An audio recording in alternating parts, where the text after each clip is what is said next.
Hey everyone, Abhi from Iconic Motorbikes here, and I have the pleasure of being joined by Steve Radt, the CEO for Norton North America. We've had the pleasure of chatting about a few bikes that are here. You'll find that on our social media channels, but I wanted to spend a little bit of time talking to him sort of less about Norton and more about him as a person, because at the end of the day, I think that when it comes to these specialized brands, the high performance stuff, the smaller production stuff, it's less about the bike itself. Like this cool thing makes north of 200 horsepower and it looks great in that aqua paint job. But the average person isn't going to be able to, when they're riding, tell the difference between this and any other bike that's making 225 or whatever. The specs aren't as important. For a bike like Norton that has history going back into the 1800s and has had sort of an up and down history, I think right now what's more important is learning about the folks that are making it happen and why you're going to want to trust them going to the future. So, Steve, thank you so much for your time. I kind of just have two questions for you. I want you to tell the people kind of what you're about. So let's just start with, who is Steve Radt? Perfect. So I've been in the motorcycle industry for about 30 years. First job out of college, I actually went and I worked for Ducati, which at the time was Cagiva. It was an interesting run, and made that for about a year or so. Then I went and I was automotive consulting engineer, and I did that for a bunch of years, but my passion has really been motorcycles. And I came back and I worked for Ducati for a period of time. That was when the Tech Pacific Group came in. So it was American Venture Capital that came in and took in Ducati, put a ton of structure in there. It was a really, really fun time period. It was privately held at that time. It went public. I was part of the group that actually developed a lot of the data and everything and the analytics as to what was going on with Ducati in the marketplace. So it was a really fun time period to be at Ducati. I stayed there for 11 years and I was the director of sales planning and operations for the company. But after 11 years, it was time for a new challenge. I left the company and did a SPAC before anybody knew what a SPAC was, and then that was a real tough go there, a great learning experience. And then I ended up becoming the general manager of Ducati Triumph New York in New York City. After running the dealership for about 2 years, I ended up trying to buy the dealership from the current owner. Didn't quite work out. That dealership kind of, let's just say, closed for a period of time, and then I resurrected that up from the ashes. So I walked into a kind of an empty shell of a dealership, and then resurrected that, and was Ducati Triumph New York for approximately 5 to 6 years there, and then the last portion of the dealership, I was just exclusively Ducati New York. COVID hit. It was a tough period for a lot of people, but we did exceptionally well in the motorcycle business. I had the dealership sold just before COVID hit, and as you'd imagine, the purchaser took a bit of a pause. I think that many of us were really kind of in a panic as to what happened during that COVID period, but luckily people needed to get out of the house and they rode motorcycles, and it was especially true in New York City and Manhattan. So we did a quick sale after having a couple great months of sales. We actually went through and we sold that dealership in August of 2020.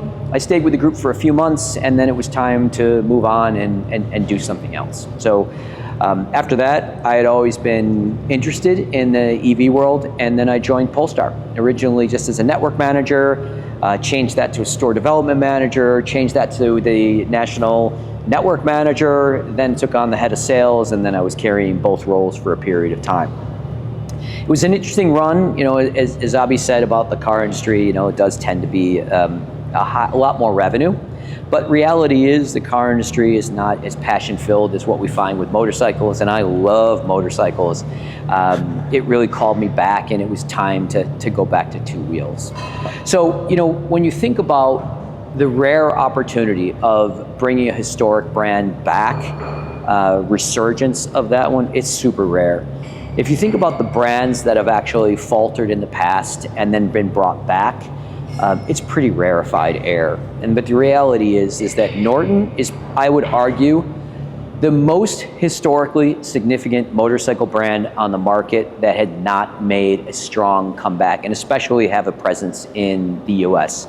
So the opportunity to get this brand up from a fledgling with 0 dealers, 0 representation, and going through was really an interesting challenge.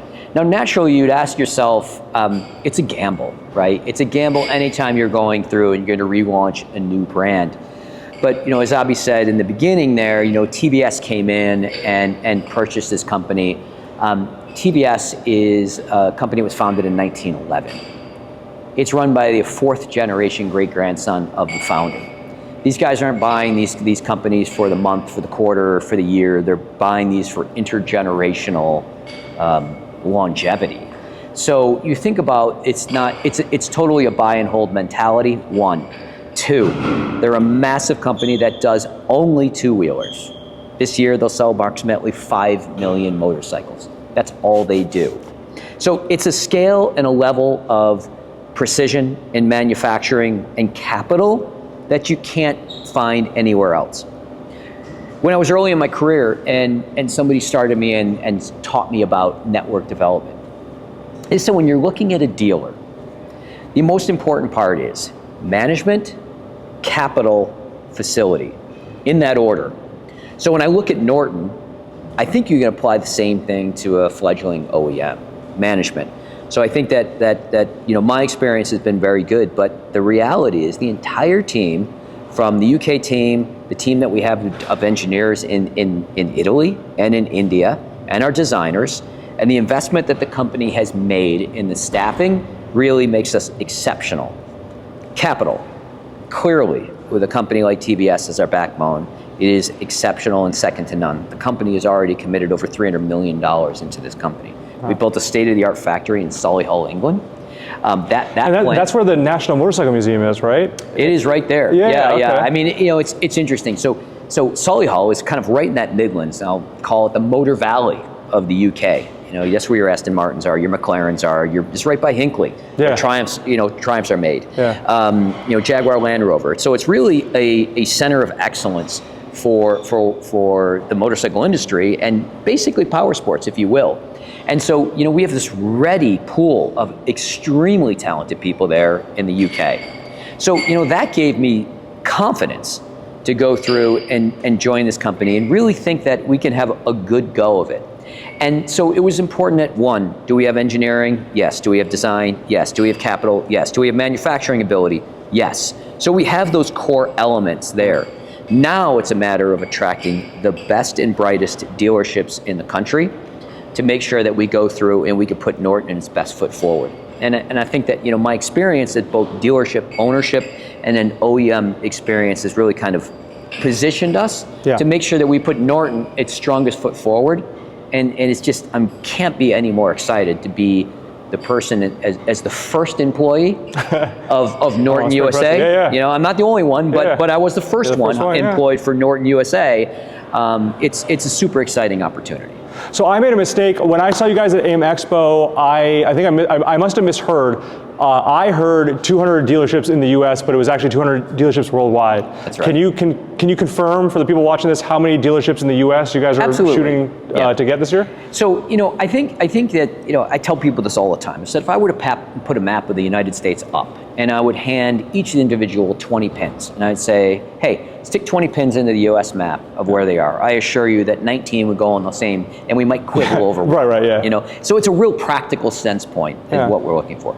So ideally, our target is we do want to hit the top 20 markets in the U.S., and we want to hit approximately 25 dealers. Okay. So it'll be single points of representation in most of the urban areas in the United States, with maybe some duplicate representation in the New York City market and the LA markets. Those ones have large catchment, there is a large population base, and the traffic situation creates the impedance to flow, if you will. Okay. So, it's a super methodical way of looking at it. So we would look to start with 25 dealers. Okay. It's enough dealerships that we can say that we have national coverage, but also small enough that we can give an intimacy to these dealers to make sure that they really truly understand the Norton brand, and that we give them a high level of service. At the end of the day, these dealers are the extension of this brand to the end consumer. We want to make sure that we pick the right partners, and they're actually really over-indexing on giving the customer the best service. Fair enough. Look, at the end of the day, I could talk to this man for hours. We actually talked before this interview. He told me some great stories about his time at Ducati and that kind of thing, but this is a Norton video. Maybe we'll get him on camera later when he's less busy, because he is he's very tied up. He's very in demand right now. Today is an interview day. We got a bunch of journalists and that kind of thing wanting his time. So on behalf of everyone from Iconic, thank you so much for your time. Really do appreciate it. Awesome. And if you have any questions or anything like that about Norton, the resurgence, what they're up to nowadays, please let us know in the comments. You know how to reach me, and we'll do our best to answer. Thanks so much for watching. We'll see you on the next one.